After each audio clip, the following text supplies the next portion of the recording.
Hello बच्चों, तो कैसे हो आप।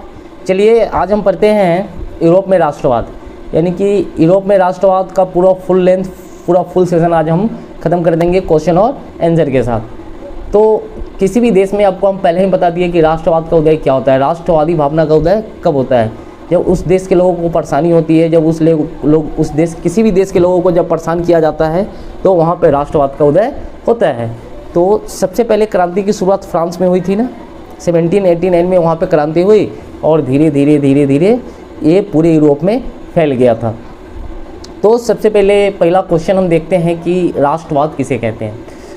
तो राष्ट्रवाद किसे कहते हैं, याद रखना, जब व्यक्ति अपने देश की संस्कृति के बारे में सोचने लगता है और अपने देश के बारे में सोचने लगता है, उसकी भलाई के बारे में सोचने लगता है, उसी को हम राष्ट्रवाद कहते हैं। यानी कि अपने देश के प्रति सोच और विचार की भावना को क्या कहते हैं, राष्ट्रवाद कहते हैं।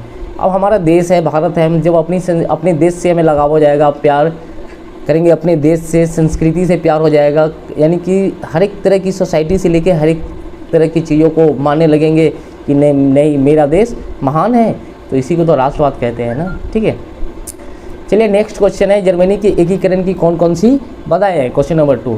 तो याद रखिएगा, जर्मनी का जो एकीकरण हुआ था ना, उसकी बहुत सारी बाधाएं थी। पहली सबसे जो बड़ी बाधा थी कि जर्मनी 300 छोटे बड़े राज्यों में बटा हुआ था। ठीक है, यानी कि 300 छोटे बड़े राज्य का मतलब जो जिधर है उधर ही शासन कर रहा था, तो उसके 300 से ज़्यादा टुकड़े हो चुके थे। ऑस्ट्रिया के राजा मेटरनिक, ऑस्ट्रिया के जो राजा थे ना मेटरनिक, वो इसका इटली और जर्मनी का एकीकरण होने नहीं दे रहा था। ठीक है, वो जानता था कि अगर ये दोनों इसका एकीकरण हो गया तो मेरी खैर नहीं, इसीलिए ये उसका एकीकरण होने नहीं दे रहा था। देखिए ऑस्ट्रिया का राजा जो मेटरनिक था ना, वो शासक था अपने देश के लिए अच्छा, लेकिन बाद बाकी देशों से क्या करता था, दुश्मनी करता था। ठीक है, और ऑस्ट्रिया के राजा की खराब नीति, ऐसे बहुत सारे कारण थे जो इटली और जर्मनी का एकीकरण नहीं होने दे रहे थे। लेकिन याद रखिएगा, ऑस्ट्रिया का राजा मेटरनिक का जब पतन हुआ उसके बाद इटली और जर्मनी का एकीकरण हो गया। ठीक है, तो अगला क्वेश्चन देखते हैं कि मेटरनिक युग किसे कहते हैं।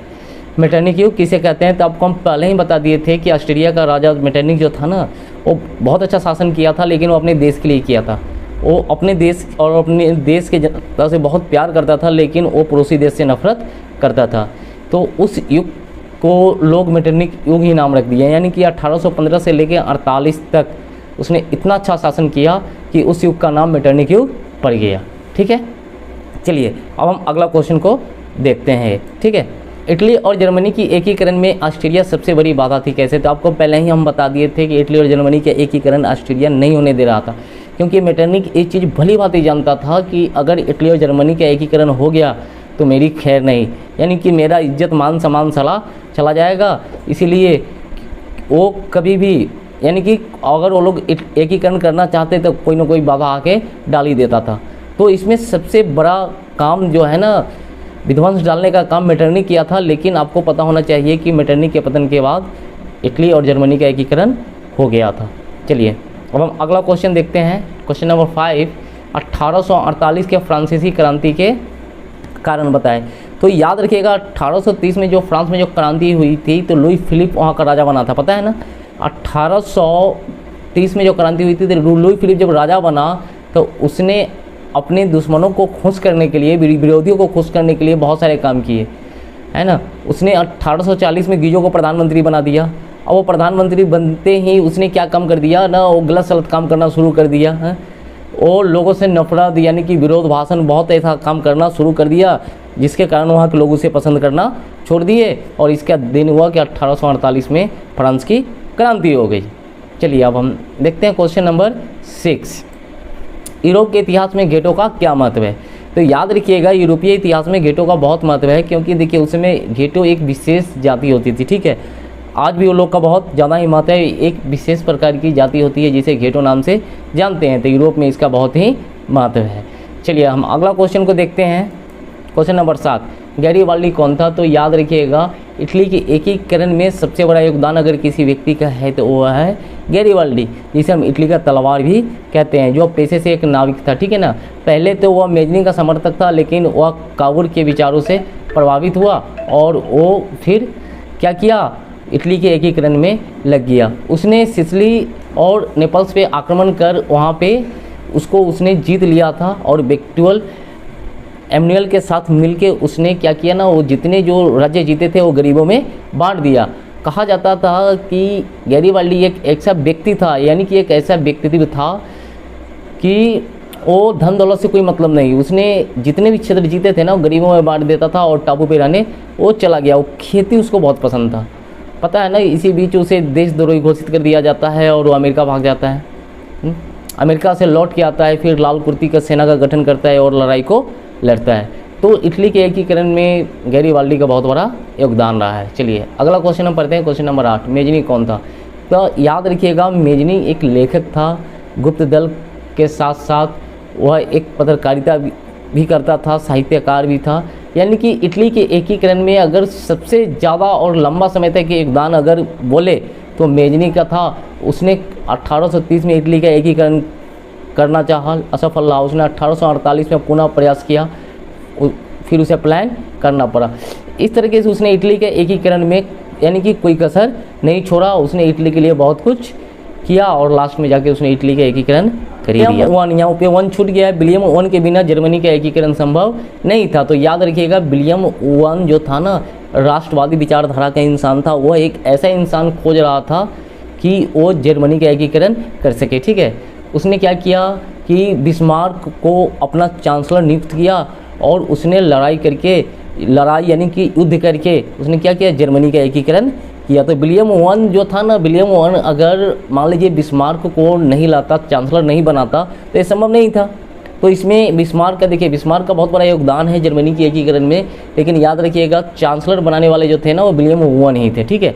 तो विलियम वन के बिना यानी कि जर्मनी का एकीकरण संभव नहीं था। नहीं इसलिए था क्योंकि विलियम वन अगर नहीं रहते तो फिर वो क्या करते ना, बिस्मार्क को चांसलर नियुक्त नहीं करते और जर्मनी का एकीकरण नहीं हो पाता।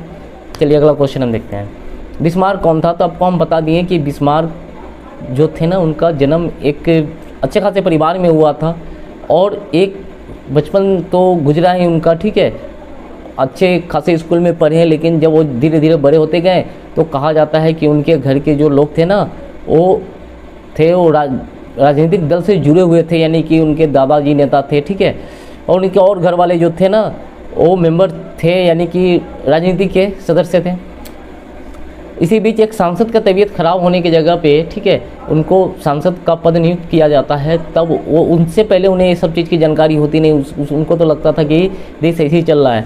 जब वो राजनीतिक में आते हैं तब उनको पता चलता है कि देश की समस्या बहुत ख़राब हो चुकी है, यानी कि जर्मनी की समस्या बहुत जर्जर हो चुकी है। और उन्होंने विलियम वन के साथ मिल के और जर्मनी का एकीकरण करते हैं। धीरे धीरे उनका पोजीशन बढ़ता जाता है और बहुत सारी लड़ाइयाँ करते हैं।